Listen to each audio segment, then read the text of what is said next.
Nicole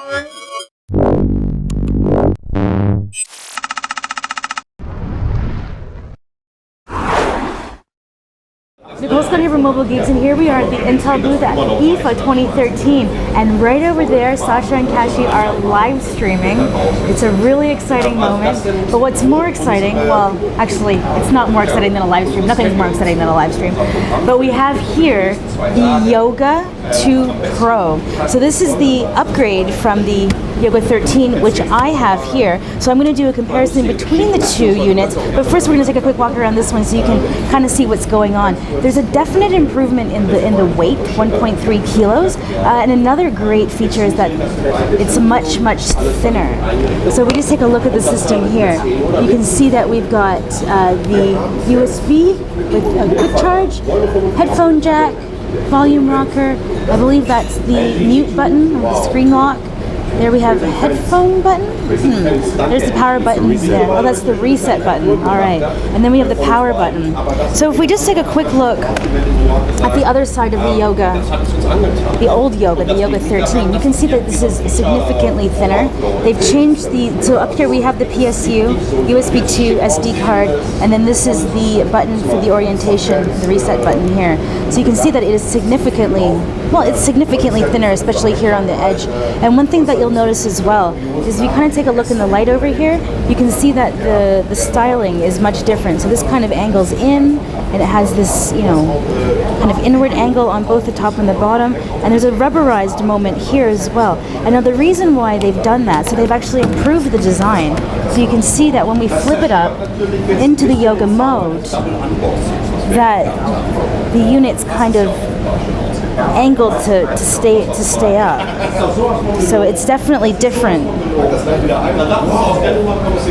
than what we have here with the Yoga. So it's definitely not as sturdy. This is kind of a rubberized plastic. This is just the exterior of the unit. So now if we take a look as well, say at the keyboards of these two units, one of the biggest improvements here, you can actually see it maybe, is that it's backlit. So this does not have a backlit keyboard. This is my day-to-day, everyday unit. So I am a Yoga user, and it's surprising how often I do use it in this scenario. Now if we take a look at the hinges up here at the top, you can see that they've kept the same kind of indented style up here, but they've definitely thinned everything down. So the hinge is smaller, the track up here is smaller. Now one of the interesting things about the Yoga 13 is that this is actually a 2-hinge system, right? So the reason why it's never really going to get any thinner, so you see when you pull it up, there's one hinge there, and then it kind of stops, and then there's a second hinge for the top. So the Yoga is actually built on a 2-hinge system, which actually makes it very sturdy. So you see that that's turning there, and then when we hit this point here, the flat point, then the second hinge takes place in there. So I've always found that really interesting. That's why I thought the Yoga couldn't really get any thinner because of the 2-hinge system. But if we look at the back between these two, they actually have made it thinner. So they have the same 2-hinge system, but they've kind of narrowed it down. They've made it less. They've narrowed the height and the width, it looks like, a little bit. So you can see that the venting system is very similar between the two units, and they've kept, of course, the beautiful styling, so that whatever color you decide to get it in, you'll be able to, have that dual tone aesthetic look. Now let's take a look at the other side of the Yoga, which we have not done yet. So here we have, this is the Pro up here. So this is the PSU, the USB 3, HDMI, and the SD card. So you can see on the Yoga 13, they put the volume over here. They kept the USB 3, so they've actually changed the HDMI to a micro or a mini HDMI, whereas on the 13 they had the full size, which to be honest I really liked. They also had the headphone jack on this side. And on the Yoga Pro, where is the headphone jack? Did I mention it on the other side? Yeah, it's right over there. So if we just take a look at the unit itself, you'll see that there is a difference between the overall aesthetic of the display. So they've removed the physical touch button for a virtual touch button.